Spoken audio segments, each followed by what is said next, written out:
International lab facility. Student-led startups. Great academic exposure. KL, deemed to be university. నమస్తే welcome to RTV. నేను చంద్రశేఖర్. ప్రస్తుతం కరీంనగర్ ఎమ్మెల్యేతో పాటు 12 మంది ఎమ్మెల్యేలు కాంగ్రెస్ పార్టీలో కలుస్తారని చెప్పేసి వార్తలు జోరుగా సాగుతున్నటువంటి పరిస్థితి. మనతో మాట్లాడడానికి స్థానిక ఎమ్మెల్యే మాజీ మంత్రి ఉన్నారు. మీతో పాటు 12 మంది పేర్లలో మీ పేరు కూడా ప్రముఖంగా వినబడుతుంది. కాంగ్రెస్ పార్టీలో కలుస్తారు. ఇప్పటికే దానం నాగేందర్, కడియం సిఆర్ లాంటి వాళ్ళు, తెల్లం వెంకట్రావు లాంటి వాళ్ళు టచ్లోకి వెళ్ళారు, కలిసిపోయారు ఆల్రెడీ. మీ పరిస్థితి ఏంటి? ఎందుకు ఇట్లా వార్తలు వస్తున్నటువంటి పరిస్థితి? కరీంనగర్లో నా ఎదుగుదలను కొంతమంది గిట్టదు.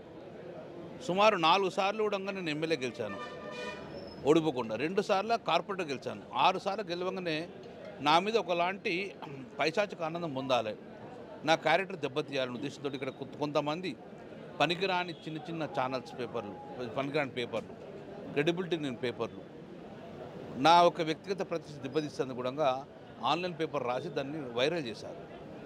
అంతే తప్ప కానీ మరి నిజంగానే అటువంటి ఆలోచన ఉంటే గిట్ట ఇంత పెద్ద 100 సంవత్సరాలు నడిపిన ఛానల్స్కు ఒక్కలు ఇవ్వలే, స్టాండర్డ్ ఉన్న ఛానల్స్లకు రాలేదు, స్టాండర్డ్ ఉన్న పేపర్లకు రాలేదు. నిజంగా వాళ్ళకి అటువంటి ఇన్ఫర్మేషన్ ఉంటుండే కదా.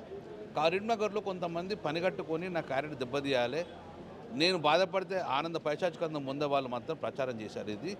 ఇందులో ఎక్కడో వాస్తలేదు. మా కేసీఆర్ ఫ్యామిలీకి కేటీఆర్ ఫ్యామిలీ నాకు తెలుసు.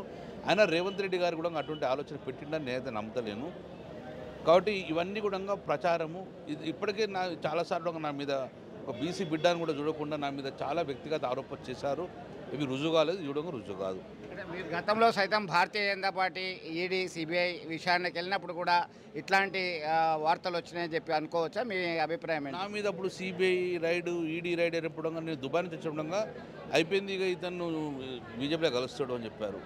కానీ ఆ రోజు నేను సిబిఐకి అటెండ్ అయినా, ఈడీకి అటెండ్ అయినా, అన్నింటికి అటెండ్ అయినా, తప్పు చేయడం భయపడలేదు. కాబట్టి ఇటువంటి మనము దాస్తే దాగేటి కాదు. కాబట్టి ఇవన్నీ కూడా నా వ్యక్తిగత ప్రతిష్ట దెబ్బతీసే ప్రయత్నం చేస్తున్నాడు.